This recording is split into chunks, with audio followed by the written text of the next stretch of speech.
welcome everyone. Episode 21 now of the MEE-FIT Podcast. I'm here today with Becky, who has very kindly come on to share a little bit of insights and a bit of the journey so far with us. So would it be okay, Becky, would you be okay just to introduce yourself, let everyone know how long you've been training here and just, a little introduction into yourself? Yeah, of course. Cool. My name is Becky Ahmad. I've been training for nearly, 2 years in July it'll be. A busy mum of 4 children who have grown up, more or less grown up now, and just had a very busy life prior to coming here, a nursery owner, and just became sluggish, unfit, menopausal, moody, everything that goes along with that, and knew it was time for a change. We'll dive into that bit initially because I know, I'm sure you'll remember that we had a few conversations over the 2 years prior, if I remember rightly. Yeah, we did. I haven't got them all saved on our system, but I can see that we had a little bit of conversation in 21, maybe was it like, maybe it was just post lockdown or something like that, maybe, or in the summer, I can't remember exactly. And then again in 22, and then eventually in 23, you made the start. And I know you've mentioned before to us that you wish you'd started sooner, but we'll save that for the moment. But so just give everyone a bit of context. What was going on in those few years prior to when you made the start with us? I had a friend who did a trial with yourself, and she mentioned me coming along, and I didn't. And I should have done at the time. I just didn't ever prioritise myself.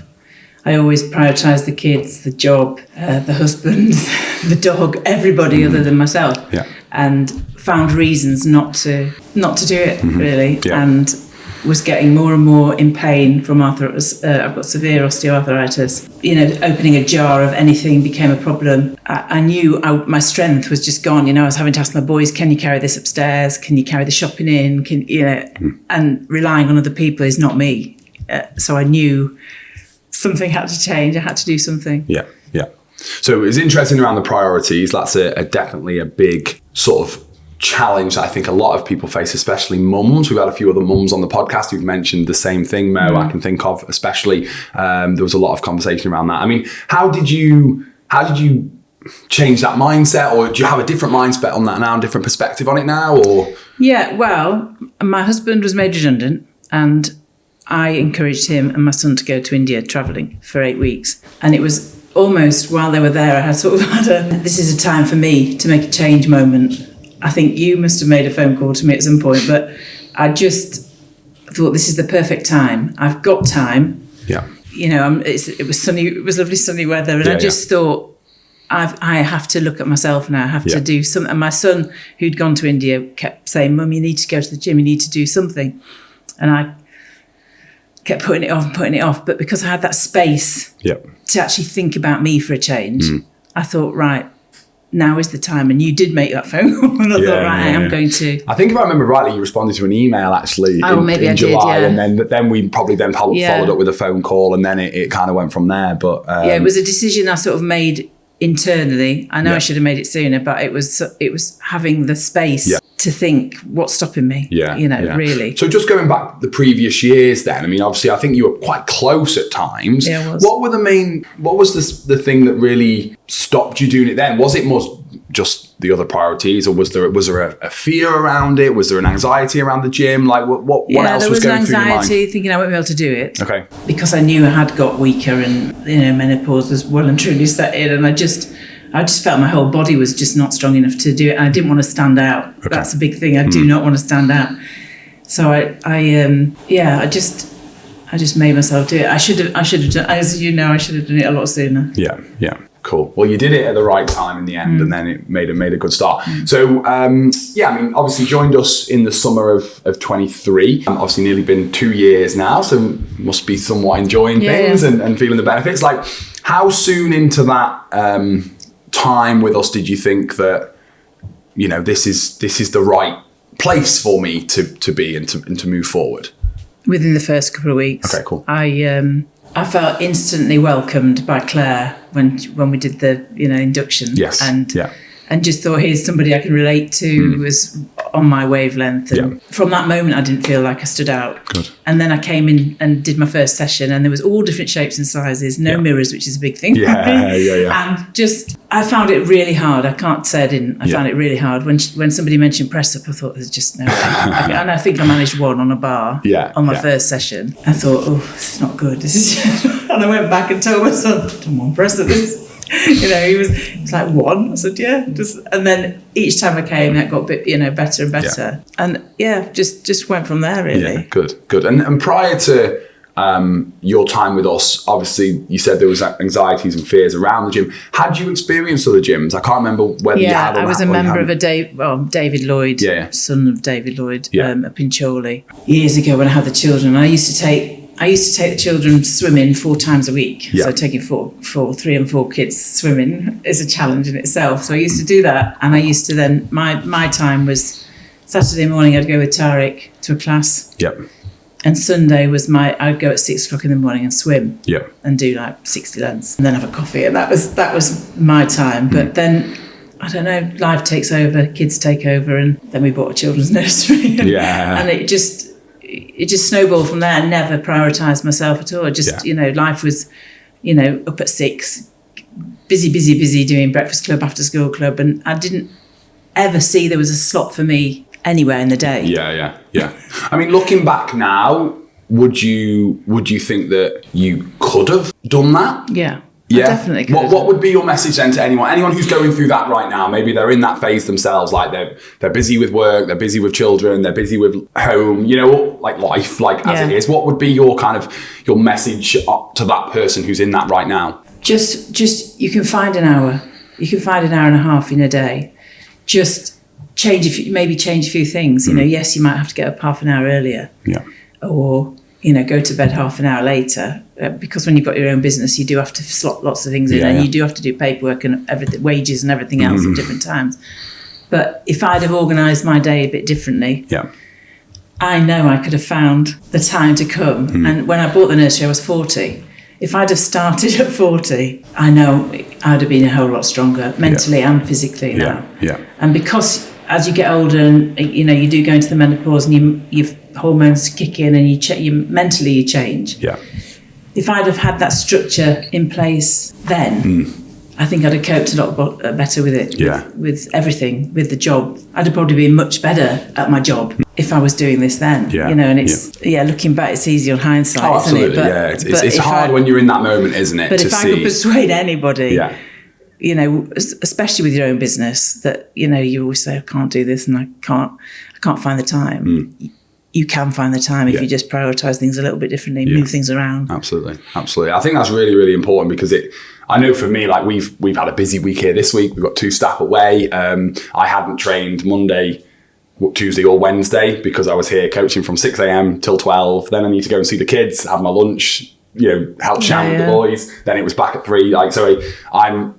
Except from 4:30 in the morning and 8:30 at night, I've not had actually this week had the time, but then did a session last night and feel so much better for it. Mental clarity is there. I feel good. I feel positive. It passes across to other areas of the life. It does. I think sometimes people don't realise that if they've not experienced it. So that is good. So touched on a few bits there. Obviously, you mentioned about the osteoarthritis and sort of the menopause. Touching on menopause first, if that's okay. I mean, in terms of the gym and improvements around that, how do you feel that the training and nutrition and everything that you've done here with us has helped you in that aspect? Oh, it's just, my actual memory and the clarity, my thoughts and the clarity of how I'm thinking is much better. And I know a lot of that's down to Claire and the advice that Claire and Tommy gave us in the Empowerment Programme about diet and supplements to take and things like that. That's massively helped. But just having just feeling a bit stronger and fitter. I'm not going to say I'm not out of pain, because I'm not. I'm in pain pretty much all the time. But again, I would say to anybody who is in pain and who does have arthritis, just work through it. Don't obviously injure yourself by doing it, but you're not going to get any better by doing nothing. So, you've got to keep going and keep doing something. I think the fear, though, just touching on that, is that you're going to make it worse. But that's not been your experience. No. No, I know, seeing you right at the very beginning, I was terrified I was going to break my knee or... Yeah. I don't know what I thought was going to happen to it, but it couldn't have got any worse. When I saw the specialist, leading up to my knee replacement, he said, your knee was in the worst state it could have been after he'd operated. He said it couldn't have got any worse. So I know the exercise hasn't made it worse. Yeah. It was there, it was getting worse. And what has improved is the muscle around it. Yeah. So, I became stronger. And to be called remarkable by your consultant 6 weeks after the operation is quite something. You know, when I was the only one going in without crutches, I felt, quite empowered by that, really. Good. And although I'm terrified about having my other one, well, terrified in a different way, but, it's because I'm still exercising and still doing the strength, around it. I know, hopefully, touch wood, it's going to be the same sort of recovery. Yeah. I think we did a podcast on this actually, but just covering it now a little bit. Like, one of the biggest problems I think we find with osteoarthritis, I think the whole mindset around it, because people know it's like a wear and tear. That I hate that term. I absolutely despise that term, because it paints the picture that what you've done in your life, exercise-wise, activity-wise, has led to where you are. But we know from the research that that's not strictly true. And people who are more physically active, walk more, run more, exercise more, actually have better joint health, generally speaking, than those who are inactive. So actually, the idea that it's wear and tear, I think, is damaging, because it makes people think, well, I've already got bad joints, so if I go into a gym environment, I'm only going to make them worse. Yeah. But actually, we know that that's not the case. And if you do the right type of exercises at the right intensity with the right level of support around you, it's unlikely to get worse, and probably more likely to get somewhat better, and at least put you in a better physical state for when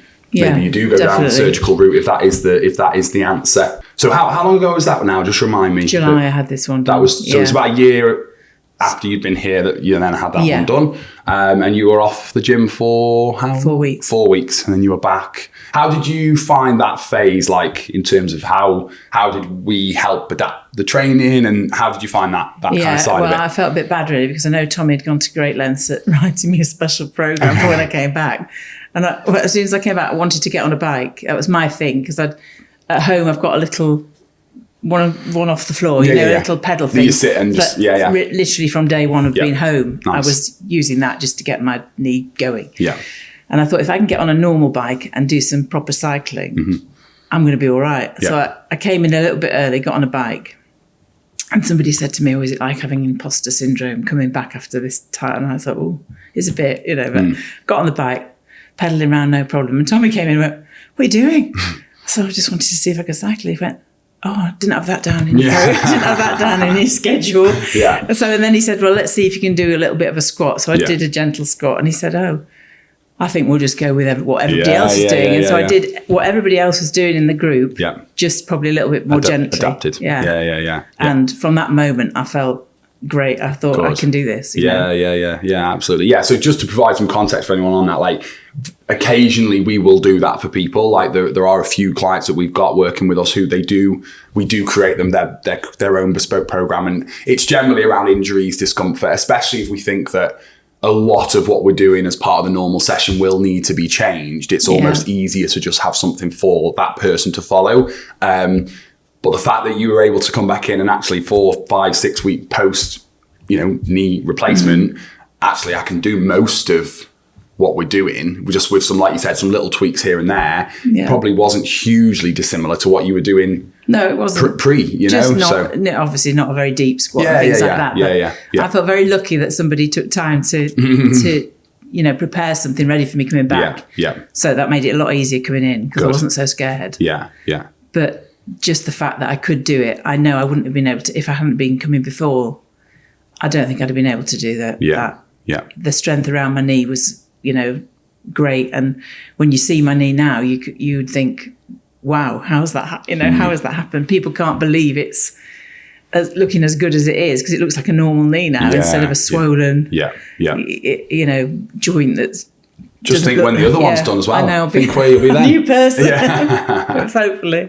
Good. In terms of main kind of changes that you've noticed, because I know you've had a few things going on, obviously, the knee replacement last year, another one booked, but in terms of overall results from when you started to now, like, what have been the main changes that you've noticed in the main outcomes? Just generally fitter. Lost a stone in weight. I know that doesn't sound like a massive thing to a lot of people, but for me that's a big thing. To be able to lose any weight at all was, great, because although when I was stood on that scale thing and the results weren't what I wanted, having spoken to Claire about it and everything else, I think just the fact that I'm still showing up is a big tick in my box. Absolutely. And Absolutely. I've lost inches. I've lost 17 inches from all over was my last count, which is probably a bigger marker for me than the weight. Yeah. Because I wasn't losing anything before. Yeah. And I know once I've had my other knee done, I've got mountains to climb. I want to climb Cadair Idris, and I want to do, lots of things that I'm just not able to do at the moment. So once both knees are sorted, I've got plans of being much more active. I mean, I can walk the dog now for a couple of miles without thinking about my knees, which is great. Yeah, awesome. My poles and off I go. Whereas before I came here, I couldn't, probably the length of this room twice would be enough. Which was a big concern. Yeah. Because I was putting off life. And I feel like I've got my life back now. Yeah, awesome. How does that make you feel, the fact that you're now excited to be able to go and do these challenges, whereas maybe a few years ago that would have been it's a massive thing, being 58 and, well, I was 56 when I started, and the thought that your life's over, I really did think, this is it now, this is me, I'm not going to be able to improve anything, whereas I do see mountains as a challenge now, and I do, that's just one of them. That's just my big thing. Before the end of the year, I want to climb Cadair Idris, because I did that before when my knees were really bad. Okay. And it was absolute agony for me to go up and down. It was far too much for me to do, but I did it. So now I want to do it without the pain. And feel like I've really achieved something. So and to travel, travel for me I love traveling, but the thought of going anywhere has just been an absolute no-no for me. And I've got a daughter in Australia. Okay. And I want to be able to get on that plane and sit for however many hours and see her at the other end. But it was an absolute no. I was saying to Tara, you go on your own. I'm not take the kids and go, because I can't go.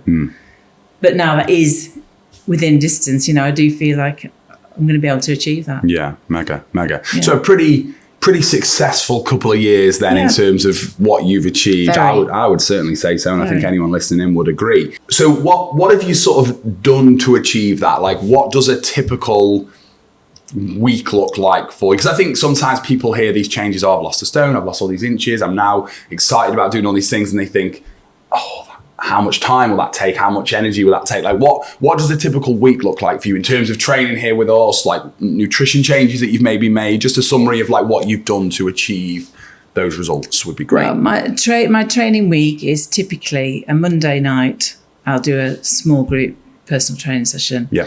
I'll come in on a Wednesday night and do an endurance session, which is a cardio-based session. And then I will do a Saturday morning small group personal training. If I can fit another session in, another endurance, or a Sunday morning, which I haven't tried, but I'm trying this week. Yes, then, I will. I want to increase that. Yeah. So ideally for me, 2 cardio and 2 small group would be perfect. The perfect mix. Nice. With regards to nutrition, I've always eaten well. Probably had too much chocolate and things like that in the past, but I'm very mindful of that now. So I make all my own bars, granola bars, and try and use honey and maple syrup instead of sugar. We don't use sugar really in the house at all. Yeah. And have lots of fruit and vegetables. Hardly touch alcohol at all. I think it's probably just getting older. I just don't really enjoy it. Yeah. I might have 1 or 2 drinks, but I buy those trip drinks and have ginger ale or something. If I want a drink. Yeah. And just drink more water. Yeah. And lots of fruit and vegetables. Yeah, cool. No massive, I wouldn't say there's any massive changes. And that's what I suppose, that's the angle I'm coming at really, I suppose, because I think sometimes people have this expectation that for me to achieve big results, I need to completely overhaul everything. I need to live a completely different life. My nutrition, everything's got to change. But actually, some little change, like you've achieved everything you said there, which is some pretty amazing things in realistically 3 sessions most weeks. Like that's been, it is, whereas again, I think the mindset people can be is like, I need to be doing 4, 5, 6 sessions. We get a lot of people who we speak to on the phone, much like what we did with you prior, and I can only make it 2 or 3 times, so it's not worth it. And we have to really try and tackle that and challenge that mindset, because you can achieve incredible things in 2-3 sessions. You have to have the mindset that it's a marathon, not a sprint. Yeah. And if you see this as a long term, which is what I've seen, you know, I've made changes. I haven't made as many changes as I want body wise, but I know once I've made the knee done, that'll come eventually. It's just the showing up, being accountable, turning up, getting those sessions in, no matter what. You know, so if I have missed a session one week, I will catch it up the next week, regardless, because that's it's in my mind. You know, that's what I've got to do to achieve what I want to do. And to just feel mentally and physically healthy. It's not coming 5 or 6 days a week. Just not. It's just small, steady steps. But being consistent. That's the key. Absolutely. Consistency trumps intensity every time. Like, that's something we'll come back to all the time. We see it here. People, you know, they start, they want to do every session possible. They want to get the most out of it, but like, actually, it's probably unsustainable to do that. And if people set themselves up in that way, then when that isn't possible, they almost feel like they failed. Whereas almost here, we're sort of thinking, well, if we start with something that we know we can achieve and then build upon it as and when the time allows or the situation allows, it's always going to be a hell of a lot more successful, we found. And then again, with the nutrition, nothing too drastic, nothing too crazy, just some simple changes. Also, what Claire drilled into us in that empowerment program, there's no such thing as a bad day, or you can have a bad day, but it's not a bad week, and it's not a bad month. So yes, sometimes I'll probably think, I do fancy a Snickers bar. You know, I'll have a Snickers. I don't have that guilt associated with it anymore. Good. Because I know that tomorrow I'll be back making my, cottage cheese bread and the other stuff that goes along with it. And I sort of have to talk. I do have a bit of talk to myself and say, it's fine. Just drink lots of water. It doesn't matter. It's just one day. And I think the thing people think is, I've had a bad day, so it is going to be a bad week. So I'll just keep going on and on. It spirals, doesn't it? And it does spiral. And before you know it, it's out of control. Whereas just a simple thing like saying, I've told my daughter the same thing. It's all right, Emily. You know, it doesn't matter that you've eaten that today and you've done that today. Just tomorrow's a new day. Start again. Absolutely. And that's so important to know that. Yeah, good. Well, I mean, Claire does drop in some little nuggets of wisdom, doesn't she? She talks a lot of sense. She does. She's a good one. And just to I'll drop that in there. So the quote I suppose you're referring to with her, she'll always say, a bad day doesn't make a bad week, a bad week doesn't make a bad month, and a bad month doesn't make a bad year. You know, that's the motto. And because that's a big challenge for a lot of people. They have a bad day, and I think there's a mindset element to that. I know I used to be very guilty of this back in my early days of being involved in fitness. I was very all or nothing, black and white. This is good, this is healthy, this is bad. And I knew I used to binge like crazy. If I'd had something bad, you then think, I'm just going to have. There is that temptation. You have that mindset, but that's something that you've clearly worked on, and the team have helped you manage. So that actually, if you do have a bad day, in inverted commas, okay, draw a line under it, move on, back to normal tomorrow, back to our normal approach. And we know that over the grand scheme of things, that one day is pretty insignificant in the grand scheme of things. But if you let it then spiral into a full weekend and then a week and then a month, and then before you know it, it's been 3 months of eating because of one day. It's crazy. So, and I think now and again, you've got to allow yourself, the McDonald's or whatever it is that floats your boat. You've got because if you don't, the thing, I've spoken to so many people who've said, I'm not having chocolate anymore, or I'm not having this anymore. And I know that, 2 weeks down the line, we're going to last. It's never going to be sustainable. So you've got to just go with it. If that's what's going to get you through the day, then have that chocolate bar, have that McDonald's wrap, whatever it is you want. Because tomorrow's a new day. You start again. Yeah, absolutely. And I think the more you restrict yourself from those things, the more you're going to want them. The temptation's going to build. The guilt that you mentioned can build all these negative things. So sometimes, like you said, we've got to live our life, haven't we? And our life isn't always going to be perfect. There's always going to be times where a fast food option might be the thing that we opt for. And yes, we want to try and limit that. We want to plan and organize and all those good stuff. But sometimes life just happens, doesn't it? And we have to be able to deal with that. So good. Some really, really positive messages there. So we've mentioned the next NEE-OP, but we don't know a date for that yet. No, soon, hopefully. Okay. Hopefully in April. Okay. Yeah. Okay, cool. And then So hopefully April. When are you sort of thinking that these next challenges then might start? Have you got a time scale associated with those, or you're just leaving it a bit open ended based on how you recover?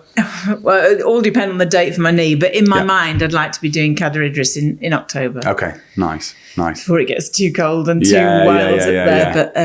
But that's, and then hopefully travel to Australia in December. Okay, nice. To see Amy. Nice. Have you got a training plan, walking plan ready, or speak to one of the team about that yet? Not yet. No, I'll just see how I go. Yeah. Get the operation out of the way, and then just crack on and just get as fit as possible. Really. All right, fab. So you've obviously we spoke about the amazing results you've achieved, which. I think we have to always highlight that is down predominantly to you and your effort and your level of consistency. I think that's important to mention. But just as a little plug for ourselves, if you don't mind, how has MEE-FIT, the overall business and the team, whether individually or generally, how have we helped you in supporting you in achieving massively, because I think that the team get to know you well, so that they can almost see how you're feeling before you even come in. So when you arrive, I've had Emily say to me, "You all right today? You sure?" They're all wonderful. I don't know how you've got them all so brilliant, but every single person here is so kind, so caring, that it just makes it so much easier to do what you want. They want you to do. Yeah. And because they have that understanding of each person and their restraints of what they can and can't do, and having that understanding and that compassion is just brilliant. It doesn't mean they're soft with you, because they're not, but they're just a shout out to all of them, really, because their patience and understanding of how you are and how I am is second to none. I've never had that anywhere I've trained before, and it seems to be the same with every single person that I've spoken to. Everybody feels looked after by the staff, whatever class you're doing, whether you're doing endurance or mobility or whatever it is. They get you involved even if you can't do a particular exercise. Good. So you don't stand out. Good. Well, I will say well done to them all after this and thank them, because they're great, and I'm glad to hear, because I know we've already spoke about fears, anxieties, etc. Like, I know that's such a big challenge for a lot of people, is the thought of going in not knowing what to do. Maybe what we have to deal with a lot is when people have been into gyms and maybe they have gone into classes or personal training and they've just been worked way beyond their means. I don't know whether that's happened to you before or you experienced that, and it can really put a sort of negative view in their head of what personal training is or what fitness classes are, you know. So that's something we have to work against quite often, because there can be a lot of fear associated with that. But I think being shown a particular exercise each time you come in just makes you, concentrate on how you're doing it and your form and making sure it's accurate, and then they will tweak everything that you're doing to make sure you're getting the most out of each exercise, which is so important, because it's so easy to do something wrong and hurt your back or hurt your leg or do whatever, but everybody's on the ball watching each person to make sure you do it right, which is real encouragement and real supportive. Good. A lot of good stuff there, but I always ask a little question at the end, and I'd love to hear your thoughts. I was encouraging you to sort of think back to maybe a previous you who was maybe, 21, 22, who was on the fence, because obviously you knew about us. Think back to that version of you, or to someone who, anyone who's on the fence. I'm sure there's plenty of people out there right now who've heard of us, they've seen our videos, they've seen content around what we do, and there's an element of, would that work for me? Could I do it around my health, my injuries, or any other of those kind of things that we've talked about? Like, what would be your message to that person? Just don't put it off. Don't be that person who lets their body get weaker and weaker and in more pain, and just think that's how your life's going to be. Just talk to Dan and get on with it, and book in that appointment, because you won't look back. Cool. Well, Becky, thank you so much for your time. Just before a 3 p.m. session, I will add for the camera as well. So it's going to be a couple of minutes, and then you'll be diving straight into a session, which is awesome. But no, big thank you to you for coming in and doing this with us. We always appreciate it, because it's time out of your day. But I think if this can inspire or motivate someone who's in a similar position to you, or where you were, I think that's why we do it, you know, is to try and show what is possible and what can be achieved with hard work, with dedication, with hopefully a team around you who can support you. So yeah, a big thank you to you for coming on. And a big thank you to anyone who has sat and listened to this episode. Little plug to follow or subscribe to whatever channel you're watching our podcast on so you don't miss future episodes. And we will see you in episode 22.